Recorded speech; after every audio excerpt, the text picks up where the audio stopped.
There's only 3 of these particular models in the world, produced by a guy called Richard Negus, who was the engineer at Norton, who was involved with the Hislop bikes and all that kind of stuff.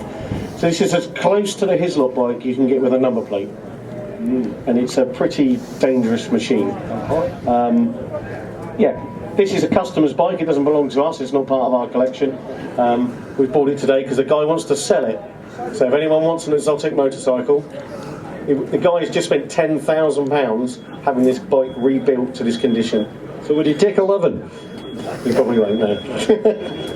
But I mean, it is a road bike, yeah, it's all water cooled, so it's a rotary system in this. You know, we've down on our stand in the main hall, you can come and have a look at our exploded engine we've got there to understand how they work. But it's the noise of these machines. I think Philip will remember them from his day of... they used to give me a sore head, you know. Following them around, spitting oil at you. I remember Trevor Nation riding his, and Robert Dunlop riding his, and Hizzy riding that one. So even with that modern pipe on, we're going to get a bit of noise here. Going to get a bit of noise and hopefully a few flames. Lovely. Well, do we want to hear this, folks? Yeah, let's go for it. What do you think, Philip? You've heard it before. Yeah, I've heard it. We'll move away from that speaker.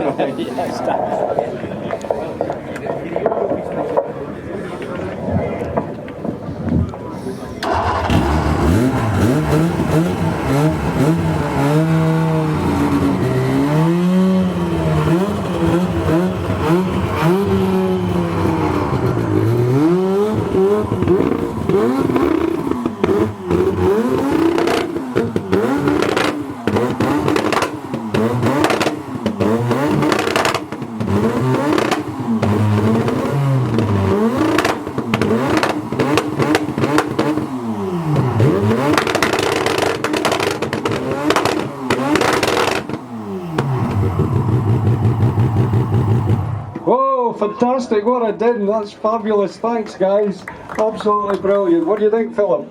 Happy memories, that exhaust note? Yeah, that's very quiet compared to the ones that I used to hear rattling though, you know. But wait a minute, you were usually in front of them. No, actually, at places like the Northwest I remember so well because I remember sitting behind Trevor and you had to be...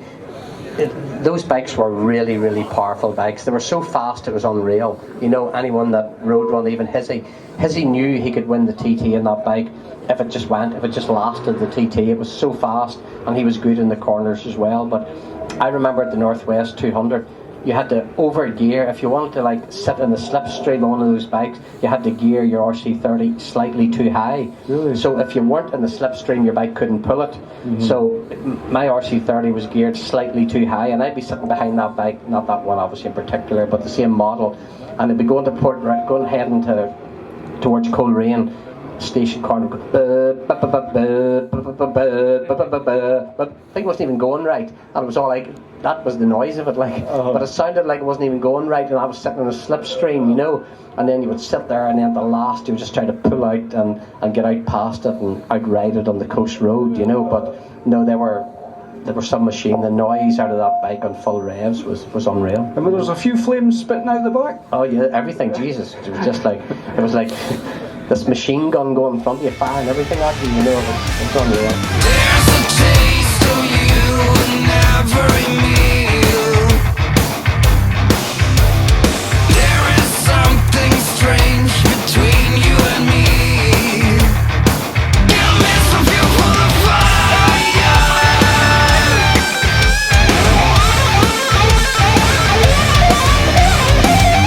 I know we're perfect strangers, and I'm reaching out to you.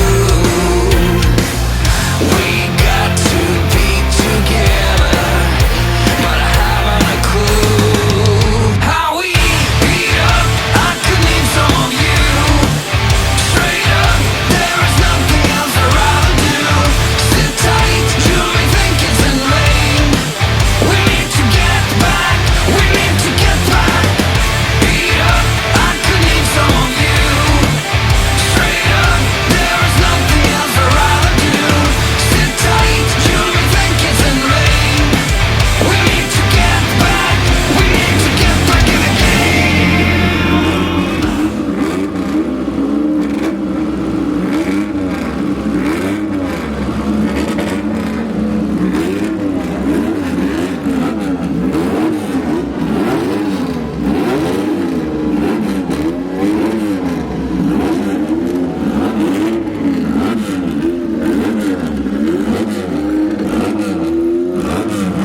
do you have much knowledge of how Yeah, the Rotary? I love the Wankle, yeah. I love it. Aye. Yeah. I ended up riding the new Crichton. The new Crichton. I rode that last year, I think, at Cadwell. Amazing piece of kit, really fast. You just think, all these sort of reciprocating internal combustion, there's all the stopping and starting going on with the pistons. You think that is it's more of an efficient idea, but again, it's just the lubricating of it, so it's never really caught on. But yeah, they're an amazing thing. And I think they're fabulous as well.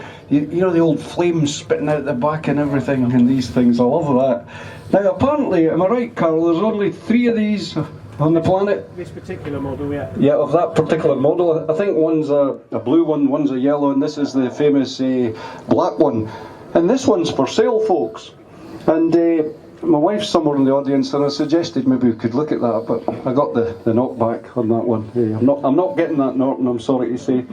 Anyway, Carl, it sounds different to most bikes. It sounds just as good, but definitely different. You going to fire it up for us? Do we want to hear it, folks? Yes. We do, and I think Guy Martin wants to hear it as well. And you can have a wee look there, Guy, and see what you... Electric start, it's a race bike with a number plate. Yeah. He still looks right on a race bike, doesn't he? By the way, that is a race bike, but it's registered for the road.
Fabulous. Did you enjoy that, Guy? I really just wanted it for going to Tesco, but you know, it's absolutely fantastic sound.